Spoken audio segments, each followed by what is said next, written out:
Hello student, मैं doctor Bharat Kumar और आप लोग पढ़ रहे हैं प्रैक्टिकल ज्योग्राफी। प्रैक्टिकल ज्योग्राफी में हमारा टॉपिक चल रहा है डायग्राम, और डायग्राम में हम लोग आज पढ़ने वाले हैं क्यूब डायग्राम। क्यूब डायग्राम यानी कि घनारेख। घनारेख एक त्रिबिंबी आरेख होता है और इस त्रिबिंबी आरेख को हम किसी भी स्टैटिस्टिक्स के आंकड़ों को प्रदर्शित करने के लिए इसको बनाते हैं। तो यहाँ पर इसको बनाने से पहले आप क्वेश्चन देख लेते हैं। क्वेश्चन दिया गया है कि निम्नलिखित आंकड़ों को घनारेख के द्वारा प्रदर्शित कीजिए। तो ये हमारे आंकड़े दिए गए हैं। भारत में प्रमुख खनिजों के अनुमानित संचित भंडार जो करोड़ टन में दिए गए हैं।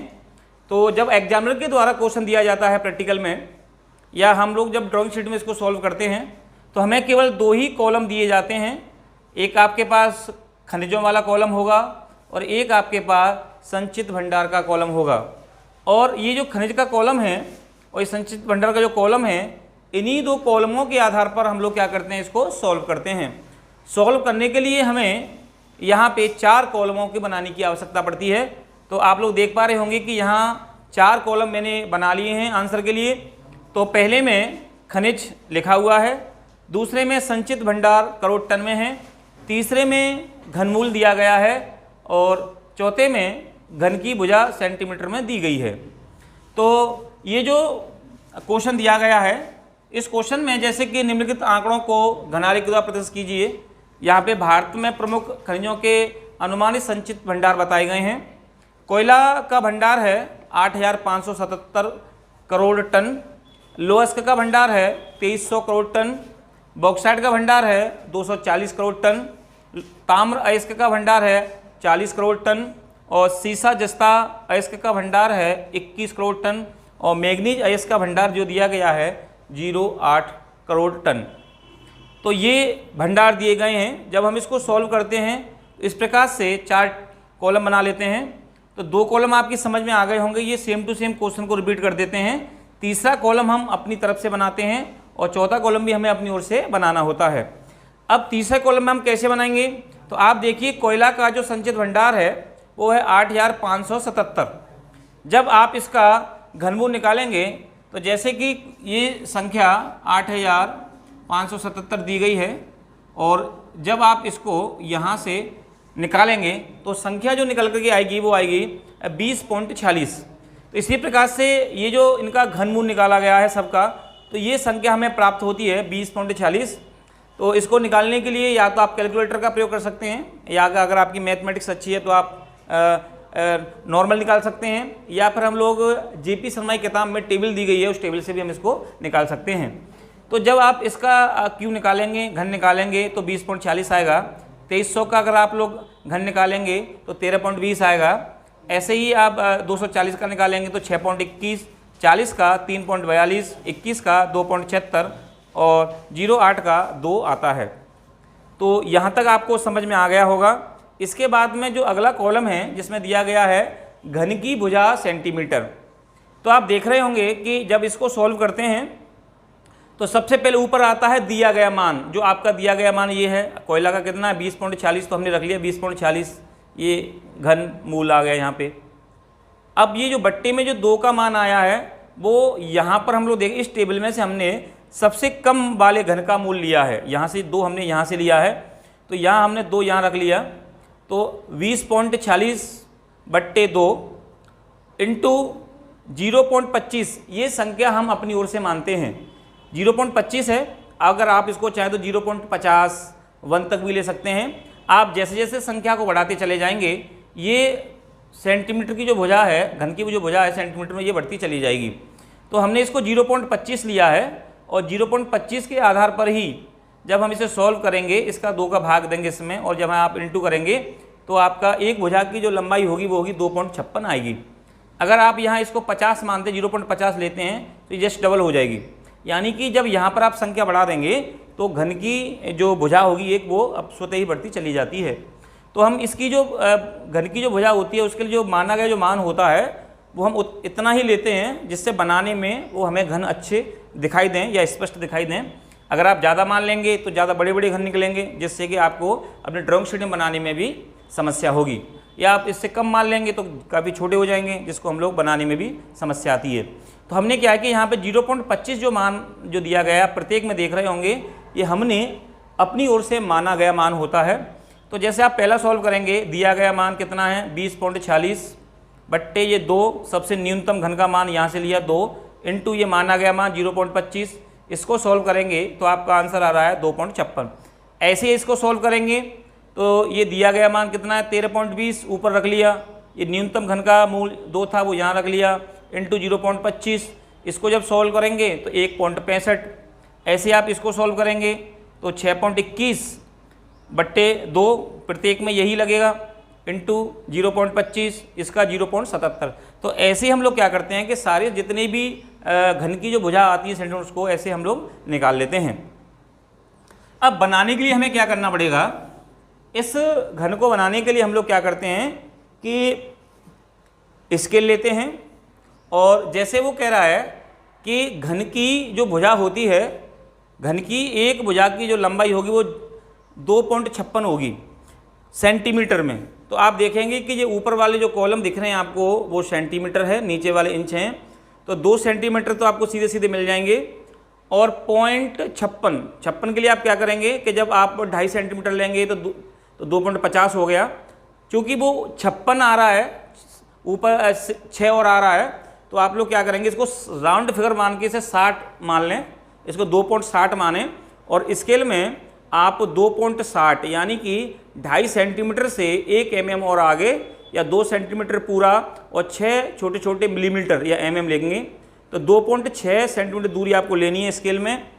और हम लोग क्या करेंगे कि स्केल को रखेंगे, और जैसे 2.6 के आधार पे, जैसे ये हमने यहाँ पे 2.6 की हमने एक रेखा बना ली। अब घन आप लोग जानते होंगे कि घन में हम लंबाई, चौड़ाई, ऊंचाई तीनों को दिखाते हैं, तो घन की जो एक भुजा होगी वो भी 2.56 की होगी या 2.60 की होगी, और ऊपर भी हम लोग लेंगे। इसको हम लोग क्या करेंगे कि ऐसे ही हम लोग यहाँ पे भी ये 2.56 के आधार पे हम इसको लेंगे, ये भी हमारा 2.56 के आधार पे ही होगा, और ये भी हमारा 2.56 के आधार पे ही होगा। ऐसे ही आपको क्या करना पड़ेगा कि पीछे भी आप लोग जब बैक में इसको बनाएंगे तो वो भी आपका 2.56 ही होना चाहिए, और यहाँ भी आपका 2.56,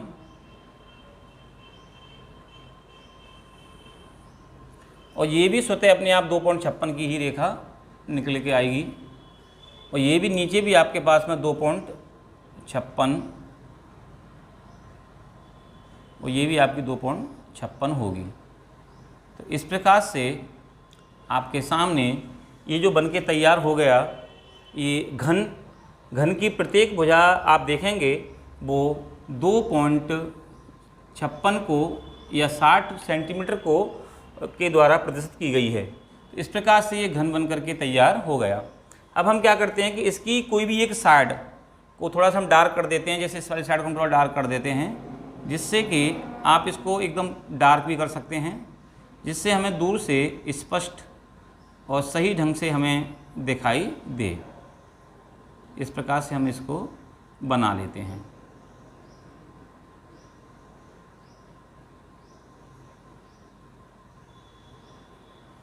और ये जो है वो किसके लिए है, कोयला के लिए है, तो हम यहाँ पे कोयला लिख देते हैं। तो ये कोयला के लिए है, तो यहाँ पे हम कोयला लिख देते हैं। ऐसे ही अगला जो घन होगा वो लोअस्क का लिए है, 1.65 सेंटीमीटर का लेना है, तो आप यहाँ पे 1.70 लीजिए, 1 सेंटीमीटर पूरा और 7 मिलीमीटर छोटे छोटे, यानी 1.70 के आधार पे आपको क्या करना पड़ेगा कि 1.70 की रेखा, जैसे ये है 1.70 की रेखा, ये है 1.70 की रेखा, ये है 1.70 की रेखा, ये है। इसी प्रकार से 1.70 पीछे, सारी भुजाएं 1.70 की ही इसकी होंगी, और इस प्रकार से ये बन जाएगा। और इसकी जो एक साइड होती है उसको हम लोग क्या करते हैं, इसको साइड दे देते हैं। तो यहाँ पर हम इसको साइड दे देते हैं। हम इसे डार्क भी कर सकते हैं। डार्क जब आप करोगे तो देखने में काफ़ी अच्छा ये लगता है। ये एक प्रकार से 3D की तरह दिखता है क्योंकि ये त्रिविम आरेख है। और यहाँ पर इसका हम नाम लिख देते हैं कि कौन सा किसके लिए, लौह अयस्क के लिए। तो यहाँ लिखना पड़ेगा हमें लौह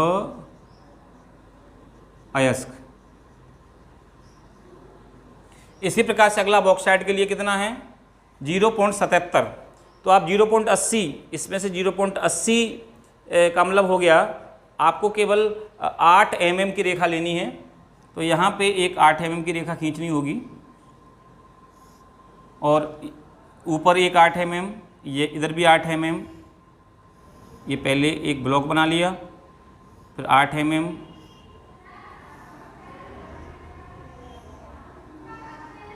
इस प्रकार से बना लेते हैं। और यहाँ पर भी हम लोग इसको क्या है थोड़ा सेट सा दे देते हैं। इसको हम लोग डार्क कर सकते हैं और डार्क करने के बाद में यहाँ पे इसका जो नाम है जैसे बॉक्साइट, तो यहाँ पे हम लोग क्या करेंगे कि यहाँ पे हम लोग बॉक्साइट लिख देते हैं। तो ये बॉक्साइट के लिए हो गया। अगला जैसे ताम्र अयस्क है 0.43, तो आप इसको 0.4, तो 0.4 सेंटीमीटर के लिए आप 4 mm की रेखा लीजिए। तो 4 mm इधर, 4 mm ऊपर और 4 mm के आधार पे ही हमें इसको पूरा की पूरा इसको बना लेते हैं। इसकी जो प्रत्येक भुजा होगी वो 4 mm को ही प्रदर्शित करेगी। तो इस आधार पे ये प्रत्येक इसकी जो भुजा होगी वो 4 mm को ही प्रदर्शित करेगी। और इस प्रकार से यहाँ नीचे लिख देंगे ताम्र अयस्क। तो यहाँ पे हम लोग ताम्र अयस्क लिख देते हैं।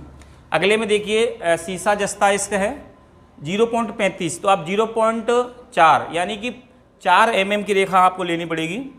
तो यहाँ पे हम लोग 4 mm के लिए एक रेखा 4 mm की लेंगे और 4 mm की जो रेखा होगी वो प्रत्येक को यहाँ पे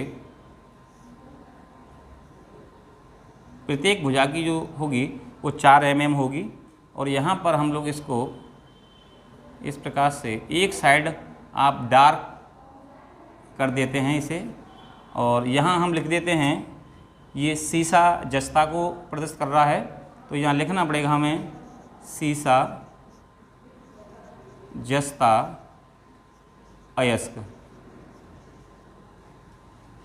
लास्ट है मैग्नीज 0.25, आप इसको 0.3, तो 3 mm की रेखा आपको लेनी पड़ेगी। तो आपको क्या करना है कि यहाँ पे एक 3 mm की रेखा लेनी है।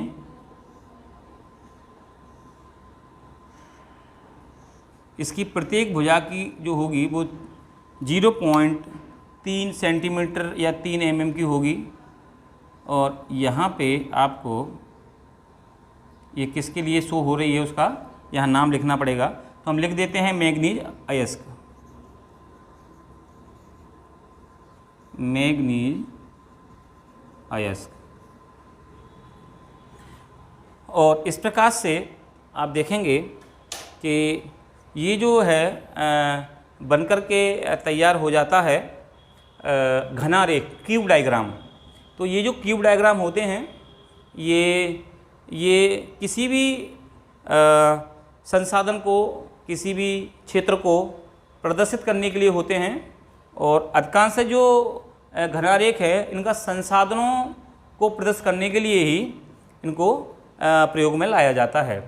तो ये त्रिबिंबीय आरेख के अंतर्गत आता है और ये बनकर के तैयार हो गया घना रेख। कल हम लोग इसमें से अगला जो त्रिबिंबीय आरेख का एक लास्ट उदाहरण है ब्लॉक पुंज आरेख, जिसको ब्लॉक पाई डायग्राम भी कहते हैं, वो हम इसको कल पढ़ेंगे। तो आपको ये वीडियो अच्छा लगा हो तो आप चैनल को सब्सक्राइब या लाइक ज़रूर करें। अगर आप ज्योग्राफी के स्टूडेंट हैं या आप ज्योग्राफी से रिलेटेड कोई तैयारी कर रहे हैं तो प्रैक्टिकल के लिए आपको A to Z सारे वीडियो यहाँ पे मिल जाएंगे। थ्योरी के भी आपको वीडियो यहाँ देखने को मिल जाएंगे। Thank you.